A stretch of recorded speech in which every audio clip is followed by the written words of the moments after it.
আমরা আমাদের সমাজে শুধু আল্লাহ মানুষকে রূহ দিয়েছে, প্রাণ দিয়েছে তা নয়, অনেক প্রাণীকে প্রাণ দিয়ে আল্লাহ পাঠিয়েছে। আমাদের গৃহপালিত পশু যেমন ছাগল, ভেড়া, মহিষ, গরু, কুকুর, যেগুলো আমাদের সমাজে থাকে আমাদের চোখের সামনে, এদের সবাইকে আল্লাহ প্রাণ দিয়েছে। দিয়েছে না? জানোয়ারের মধ্যে ফারাকটা কি আছে? ফারাক কিন্তু আল্লাহ দিয়েছে। সেই ফারাকটা হচ্ছে আসমান আর জমিনের ফারাক। আল্লাহ যে ইসলামের বুনিয়াদটা পৃথিবীর বুকে রেখেছেন শিক্ষার দ্বারা, এডুকেশনের দ্বারা।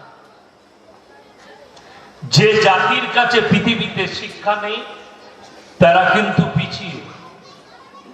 যদি এর ইতিহাস দেখেন, পৃথিবীর প্রথম সভ্যতা, যে কোনো ইতিহাসবিদকে জিজ্ঞেস করবেন, মিশরের মুসলিম সভ্যতা। জোরে বলুন সুবহানাল্লাহ।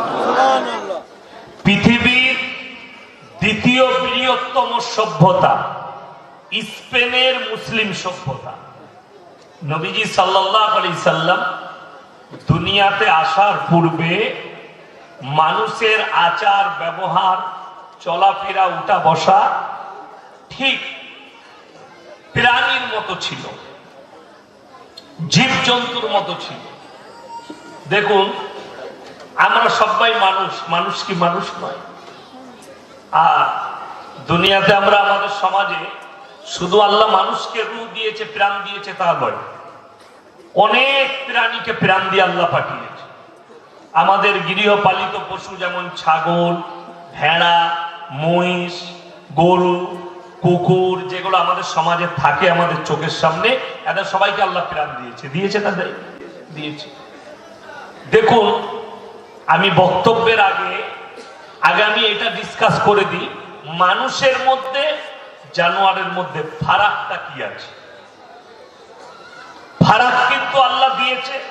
সেই ফারাকটা হচ্ছে আসমান আর জমিনের ফারাক। একটা কথা আমরা বলি সচরাচর, তারা অবলা জন্তু, সত্যিকারই অবলা জন্তু।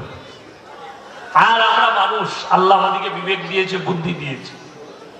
এটা ফারাক নয়। আল্লাহ তার মধ্যে রূহ দিয়েছে, মানুষের মধ্যে রূহ দিয়েছে। দিয়েছে না? তাই তার মধ্যেও প্রাণ, আমাদের মধ্যেও প্রাণ আল্লাহ দিয়েছে।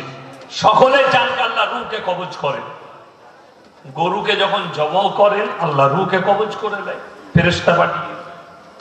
মুরগি, হাঁস, ছাগল, ভেড়া, বাঘ, ভালুক, সাপ ইত্যাদি সকলকে আল্লাহ রূহ দিয়েছে। রূহগুলো কবজ করে আল্লাহ। তাআলা ফারাকটা কোথায় দিয়েছে বুঝিয়ে দিই। আমাকে যদি জিজ্ঞেস করেন, হুজুর আপনি কে? আমি আমার বাপের নাম লব না মায়ের? কথা বলেন। বাপে। কেউ কি যদি জিজ্ঞেস করি, তুমি কে? কোন গ্রামে বাড়ি? বললে এই গ্রামে বাড়ি। তুমি কে? সে বলবে অমুকের ছেলে। বলবে না? বলবে। বাপ যদি মারা যায় তাও বলবে মৃত অমুকের ছেলে, বাপের নামটাই নেবে, মায়ের নাম কেউ নেবে না। কেন? আল্লাহর কসম, আল্লাহ ইনসানের পরিচয় যেটা দিয়েছে সেটা বাপের দ্বারা দিয়েছে। জোরে বলুন সুবহানাল্লাহ। মায়ের দ্বারা নয়, বাপের দ্বারা। দেখেছেন, পাড়ায় যদি কোনো ছাগলের ছানা হয়, লোকে ছাগলের ছানা বলে না, পাঁঠার ছানা বলে। কথা বলে? পাঁঠার বাচ্চা কেউ বলে? ছাগলের বলে। আল্লাহর কসম, ইনসানের পরিচয় আল্লাহ দিয়েছে বাপের দ্বারা, জানোয়ারের পরিচয় দিয়েছে মায়ের দ্বারা। ইনসানকে যতগুলো আল্লাহ সৃষ্টি আছে, সূরা কাহফে আছে, শুনেলেন, যা কিছু দেখতে পাচ্ছেন সবগুলো আল্লাহ মানুষের জন্য সৃষ্টি করেছেন। জোরে বলুন সুবহানাল্লাহ। সব আমাদের জন্য, আমরা কারুর জন্য নয়। আমরা একমাত্র আল্লাহ দুটো জিনিস করলেন, মানুষের জন্য সব, আর আল্লাহ করলেন আমার জন্য মানুষ, ইবাদতের জন্য পাঠিয়েছি। জোরে বলুন সুবহানাল্লাহ।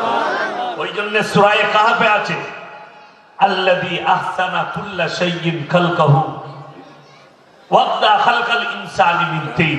21 পারা সূরা সিজদা। আমি মানুষকে তৈরি করেছি কাদা মাটি দিয়ে। কি দিয়ে? কাদা মাটি। সূচনা করেছি। অনেক শিক্ষিত মূর্খ আছে, তারা বলে এই মৌলবীরা স্কুলে যায়নি ওই জন্য কাদামাটি বলে, আমাদের শরীরে তো মাংস আছে, রক্ত আছে। ওরে মূর্খ, আমরা কখনোই বলি না এই মাটিটা দিয়ে তৈরি করেছি। আল্লাহ কাদা মাটি দিয়ে সূচনা করলেন, তারপরে পরের আয়াতটা শুনেলেন, আল্লাযী আহসানা কুল্লা শাইইন খালকাহু আবদা খালকাল ইনসানি মিন তিন সুম্মা জাআলা লাসলাহু মিন সুলালাতিন মিন মাইন মাহিন। তোমাদের সূচনা শোনো, তোমরা স্ত্রী জরায়ুতে নিঃশ্বাস এক ফোঁটা পানি নিক্ষেপ করো, বাকি সমস্ত কাজ আমার আল্লাহর। জোরে বলুন সুবহানাল্লাহ। রক্তপিণ্ডলি, রক্তপিণ্ডলি থেকে মাংসপিণ্ডলি, তারপরে তার মধ্যে আকৃতি, তারপরে রূপ। চক্ষু আমি দান করি, অন্তর আমি দান করেছি, কর্ণ আমি দান করেছি। সব রেওয়ায়েতে আছে আল্লাহ পৃথিবীর সমস্ত দেশে মাটি তুললেন, মাটি নিয়ে সেটার দ্বারা কাদা করে হযরতে আদম আলাইহিস সালাতু ওয়াস সালামের ঢাস তৈরি করা হলো মানবের। আল্লাহ নিজের কুদরতে করলেন, তার মধ্যে রূহ ফুঁকে দিলেন। রূহ ফুঁকার পরে আল্লাহর কুদরতে সেগুলো কাদা থেকে অটোমেটিক মাটি, মাটি কাদা থেকে চামড়ায়, মাংসই, রক্তে পরিণত হলো আল্লাহর কুদরতে। জোরে বলুন সুবহানাল্লাহ। আল্লাহ পারেন না? পারেন না। তার কয়েকটা দলিল দিয়েছে কোরআনে। এক নম্বর দলিল হচ্ছে আল্লাহ ইচ্ছা যদি করতেন মানুষকে মায়ের আর বাপের প্রয়োজন হতো না, ডাইরেক্ট পাঠাতে পারতেন। পারতেন না? পারতেন না। তার একটা দলিল হযরতে ঈসা মাসিহ, বিনা বাপে আল্লাহ পাঠিয়েছেন মায়ের গর্ভে। জোরে বলুন সুবহানাল্লাহ। খ্রিস্টানদের ঈমান ততদিন পর্যন্ত ছিল যতদিন তারা বলেছে ঈসা আল্লাহর পয়গম্বর নবী। যখনই তুলে নিয়েছে খ্রিস্টানদের পণ্ডিতরা বললে এটা আল্লাহ জন্ম দিয়েছিল ঈসাকে, আল্লাহর বেটা, তাই সকলে জোরে বলুন নাউজুবিল্লাহ। তখন তাদের ঈমান ধ্বংস হয়ে গেল। কোরআনে আছে, তাহলে আহলে কোরআন থেকে বাতিল হয়ে গেল। খ্রিস্টানদের ঈমান ধ্বংস যখন বললে এটা আল্লাহর বেটা, তাই আল্লাহ তুলে দিয়েছে। নাউজুবিল্লাহ। মরিয়মকে আল্লাহর স্ত্রী বলল।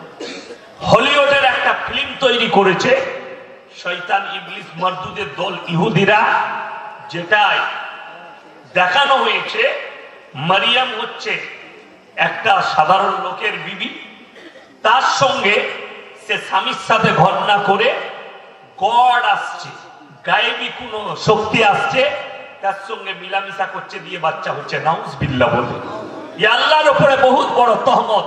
কাফের, এরা জাহান্নামের অনুসারী হয়ে গেছে, জান্নাতের খুশবু পাবেন। যার কারণে খ্রিস্টান দিকে, ইহুদি দিকে, নাসারা দিকে কোরআনে বাতিল করা হয়েছে। আল্লাহ বাতিল করেছে। সহজে যারা মানে কোরআন পড়েন খুঁজে পাবেন। যারা মনে করছে আমরা তো মানে কোরআনে, তারা যে পদভ্রষ্ট ইহুদিরা, এটা কেউ খুঁজে পায় না, আপনি পাবেন।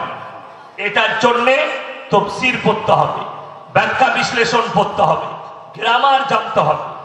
কোরআনের সূরা ফাতিহাতেই আছে গায়রিল মাগযুবি আলাইহিম ওয়ালাদ-দাল্লিন। মাগযুব মানে ইহুদি, দাল্লিন মানে নাসারা। এই দুটো দলই পদভ্রষ্ট। এদের যারা অনুসারী হবে তারাও পদভ্রষ্ট হয়ে যাবে।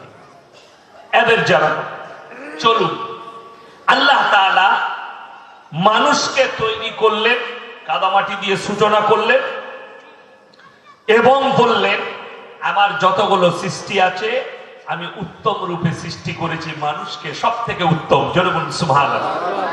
ফেরেশতাদেরকেও আল্লাহ বুঝিয়ে দিলেন আমার আদমকে সিজদা করো, এবং ফেরেশতাদের কাজ হচ্ছে কটা? কটা ইশারা করেছি আমি? একটা, শুধুমাত্র আল্লাহর হুকুম পালন করা। আমাদের কাজ কতগুলো? ফজরে উঠে নামাজ পড়ো, নামাজের পরে সংসারের তরকারি কি হবে, রান্না কি হবে, ইনকাম কি করব, পেটের জন্যে বিবি, বাল বাচ্চা, কেউ মারা গেছে জানাজা পড়তে যাওয়া, দুনিয়া করা। দুনিয়ার পরেও যারা আল্লাহকে মনে রাখবে আল্লাহ বললেন আমার বান্দা দুনিয়া করার পরও আমাকে মনে রাখে, তাই আমি পৃথিবীর সব থেকে উত্তম করলাম মানবকে। জোরে বলুন সুবহানাল্লাহ। মানুষ হচ্ছে সব থেকে শ্রেষ্ঠ। চলুন, এই জন্যে রাস্তায় যদি একটা কুকুর যায়, পাড়ায় যদি 5টা কুকুর থাকে, বেটা ছেলে কুকুর, তারা সবাই মিলামিশা করতে পারে? পারে না? পারে না। একটা গরু মাঠে আছে, 50টা গরু চড়ছে, 5টা ষাঁড় আছে, ওই গাইটার সঙ্গে 5 জনই মিলামিশা করতে পারে? পারে না? পারে না? পারে। কোনো সন্দেহ নাই। কার বীর্য থেকে বাচ্চাটা হলো এটা আমার আল্লাহ ছাড়া কেউ জানে না, ঠিক কিনা? ছাগলের সঙ্গে অনেকগুলো পাঁঠা মিলামিশা করে, 5টা 10টা 15টা যে সুযোগ পাই করে। সঙ্গে সঙ্গে কার বীর্য থেকে বাচ্চা হলো এটা আল্লাহ ছাড়া কেউ জানে না। আমাদের সমাজের লোক বলে না যে বাচ্চা হতে গেলে অনেক সময় লাগে, কেউ জানে না। আল্লাহ কোরআনে বলেছে যদি স্ত্রী জরায়ুতে তোমার 1 ফোঁটা পানি পৌঁছে যায়, সেইখান থেকেই আমি আল্লাহ বাচ্চা তৈরি করে দিই। জোরে বলুন সুবহানাল্লাহ।